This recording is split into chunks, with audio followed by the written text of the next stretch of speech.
Chris, senior night is obviously a night that players, fans, probably fans mostly, circle on their calendars at the start of every year. But you guys are obviously going to, unlike last year where we didn't know where this team was going to be NCAA tournament-wise, you guys are going to be playing for several more weeks. So let's hope. What's that? Let's hope. Yeah, well, yeah. Well. All right. Do you kind of, is this a good opportunity to actually kind of shelve some of that senior night emotion because of that? Because it's not quite goodbye, right? Yeah, it is. I mean, it's in a way. I mean, it's their last game before their home fans, and fans have been so supportive over the years. So, I mean, that always brings a mixture of, you know, sentimentality at the same time, wanting to get the job done. And I think, you know, Providence brings in a very senior-laden team as well, and a team that got us the first time. So we've talked about it quite a bit with our team about, you know, focusing on the 40 minutes and not all the hoopla around it. And I think our guys will be ready for the task at hand. Chris, the guy said that Providence game at their court was the worst of the season for them. They just didn't play well. I know there was a lot of points off turnovers, but what do you want to see this team do differently in the rematch? Just be ourselves. And, you know, Providence had a lot to do with that the first time around. I think that so often a program or its fans just focus on, you know, what you didn't do well. And, you know, there's two teams on the floor. And I thought Ed's team that night turned us over. You know, got in position where they were in 3-on-2 breaks and, you know, indefensible points. And so we have to do a really good job of taking better care of the ball, but still pushing the pace. And then defensively, you know, being able to have an answer when they go small, and just overall just be better than we were the first time around. Chris, you're obviously, in your 9 years here, you are adept at, you've had experience coaching these closeout or kind of clincher games.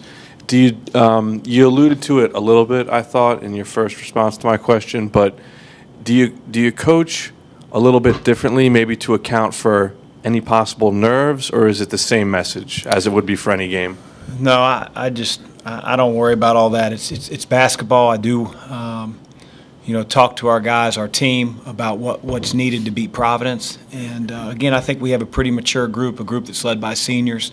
I'd like to think that they'll be locked in, and you know, I don't want them to occupy their mind with, you know, hugging their parents and doing all that stuff beforehand. It's about the game, and I think those guys understand that. So we'll find out tomorrow night. Chris, obviously a lot of attention will be placed on Trey and JP and Najee to an extent, and rightly so, but you've got 3 big men who have complementary skills that can do a lot of different things at both ends of the floor. If I can ask about 3 guys at once, as a position, those 3 guys, how important are they as you head into the postseason?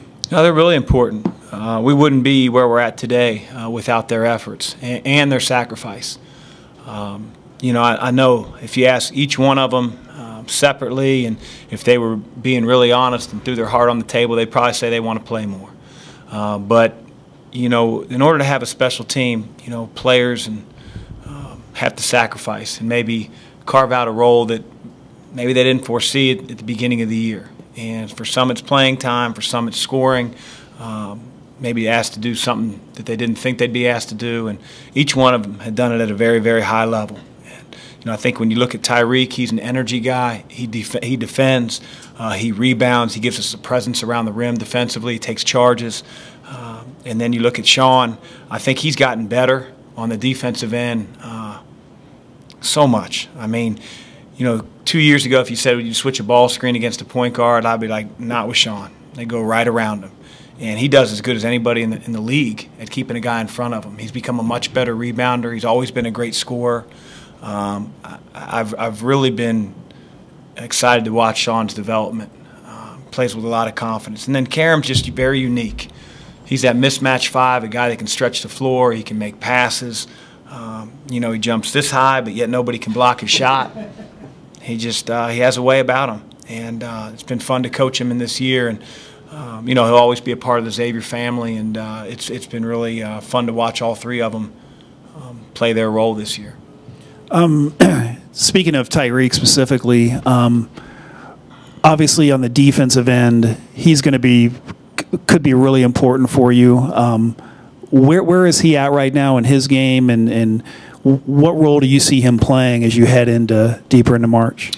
Well, it really depends on him, and you know, he's gotten banged up, and Tyreek's DNA, he gets out of shape quickly, and so then he's got to, you know, get back in shape. You know, when he's out for a game or two with the shoulder, it's not like he can just step right in. And, you know, so offensively he hasn't been as sharp as he was at the beginning of the year. But I give him credit. He's still hitting his free throws.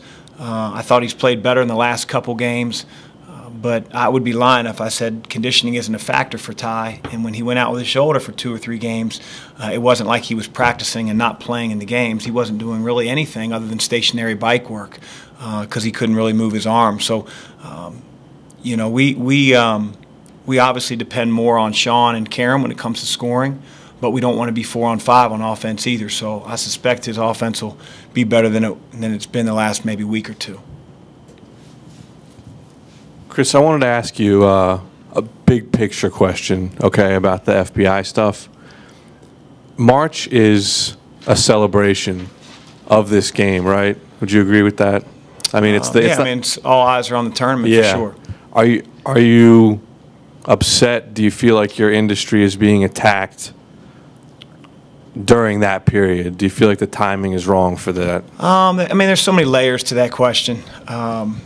You know, what you feel strongly about, you know, I think that the attention to the NCAA tournament will be what it's always been.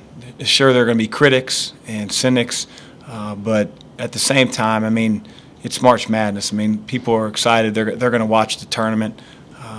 You know, it does cast a bad light on college basketball, but I don't think it'll take away from the tournament, the excitement of it, the finality of it. Coach, I know you got a lot of basketball ahead of you, but right now you're ranked as the highest Xavier basketball team of all time. You have a chance to get the first Big East championship come tomorrow night. Have you taken a moment to kind of take that in and take that in with your team, talk about that? Nope, not yet. You know, we just try to build onto the next game and worry about what do we have to do to beat Providence. All that other stuff will take care of itself if we handle our business, if we put blinders on and come to work like we have really all year. So our guys aren't dumb. They understand what they're playing for and the excitement of it all. But when you start focusing on that and not how to defend a ball screen with Kyron Cartwright, you know, you're going to have problems. And so let's worry about what we have to do tomorrow.